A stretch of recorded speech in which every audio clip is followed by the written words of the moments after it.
Episode 1। शुरुआत उस आग से हुई।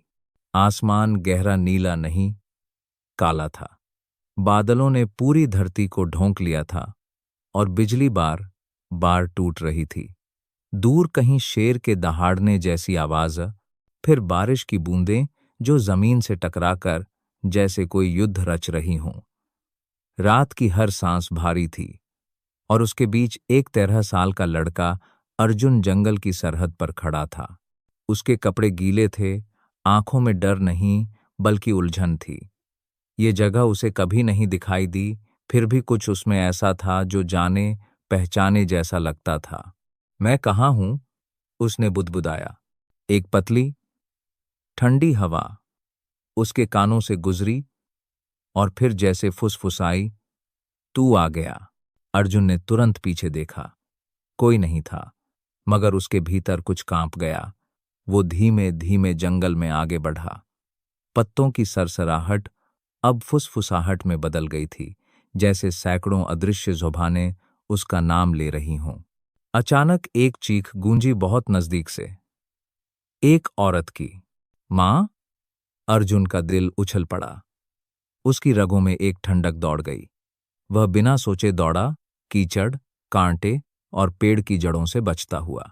कुछ मिनटों बाद सामने एक प्राचीन खंडहर दिखाई दिया। पत्थर की टूटी दीवारें, जली हुई लकड़ियां और बीच में एक अजीब आकृति, आधा इंसान आधा जानवर जैसा कुछ, पत्थर में गढ़ा हुआ। अर्जुन रुक गया। उसके पैर अपने आप कांपने लगे। उस आकृति की आंखें जल रही थीं।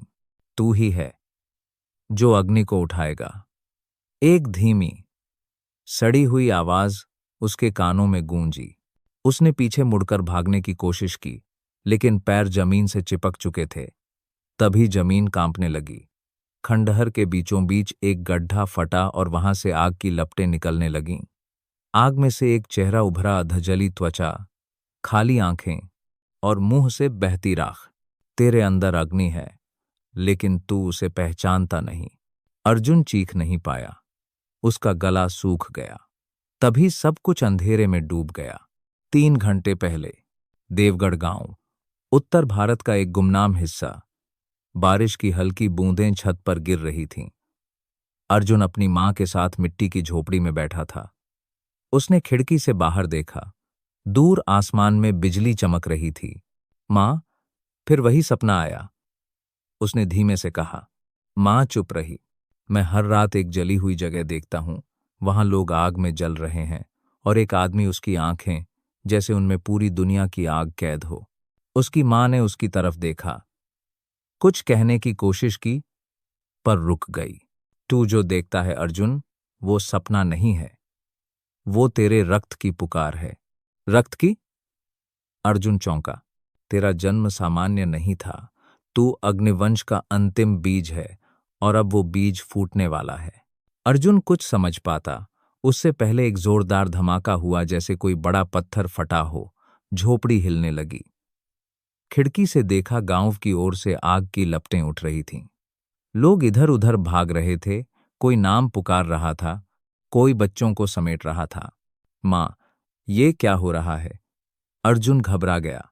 मां ने उसकी तरफ देखा। अब उसकी आंखों में आंसू नहीं, सच्चाई थी। अब समय आ गया है। जो मैंने तुझसे छिपा रखा था, अब वो जानना तेरा अधिकार है। तू अग्निरथ है, अग्निवंश का उत्तराधिकारी, और तुझे अग्नि अस्त्र को जगाना है, इससे पहले कि अंधेरा सब कुछ निगल जाए। अर्जुन सन्न रह गया। मगर मां, कोई समय नहीं है। मां ने एक ताबीज उसके गले में पहनाया। ये तेरी रक्षा करेगा।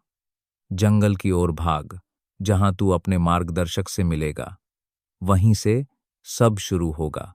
आप मेरे साथ नहीं चलेंगी? उसकी आंखों में डर था। नहीं बेटा, ये रास्ता तेरा अकेला है।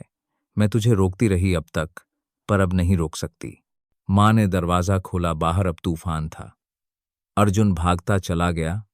पीछे मुड़कर एक बार देखा। मां दरवाजे पर खड़ी थी, भीग रही थी, पर मुस्कुरा रही थी। अब जंगल के खंडहर में अर्जुन की आंखें खुलीं। वो अब एक सूखी जमीन पर लेटा था। आग की आहट अब शांत हो चुकी थी। उसके सामने एक छाया खड़ी थी, लंबे बाल, राख से सना शरीर, गले में नरमुंडों की माला और हाथ में त्रिशूल। उसकी आंखें सफेद थीं, लेकिन उन सफेद आंखों में कोई चेतना थी, जैसे सैकड़ों साल की आग उसमें पल रही हो। तू जाग गया, उस छाया ने कहा। आप कौन हैं? अर्जुन कांपते स्वर में बोला।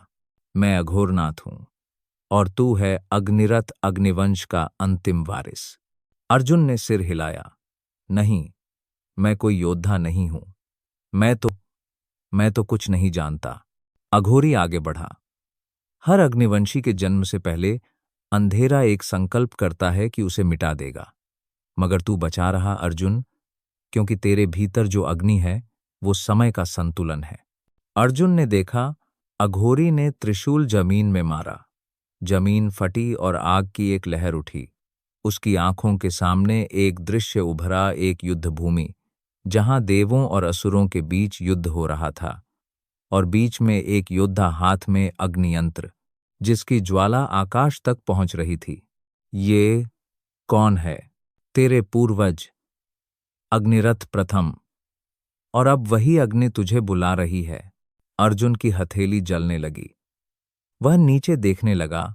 उसकी त्वचा पर एक लाल चिन्ह उभर रहा था, अग्नि का चक्र, ज्वलंत और जीवित। ये कैसे हो रहा है? क्योंकि समय आ गया है, अघोरनाथ ने कहा। अब तुझे वो राह चलनी है जहां तेरा अतीत, वर्तमान और भविष्य एक हो जाएगा। अग्नियस्त्र को जगाना होगा, क्योंकि जो अंधकार जागा है वो इस बार कुछ नहीं छोड़ेगा। अर्जुन ने अपनी हथेली को देखा और पहली बार आग उसे जलती नहीं, उसकी आत्मा को जगा रही थी। जारी रहेगा। माफ करें, पिछला चैनल डिलीट हो गया था। अब मैं अपनी लिखी हुई कहानियां इस नए चैनल पर लेकर आ रहा हूं। कृपया सब्सक्राइब करें और अग्निरथ द लास्ट फ्लेम के साथ जुड़े रहें, क्योंकि यह एक महाकाव्य कहानी की शुरुआत है।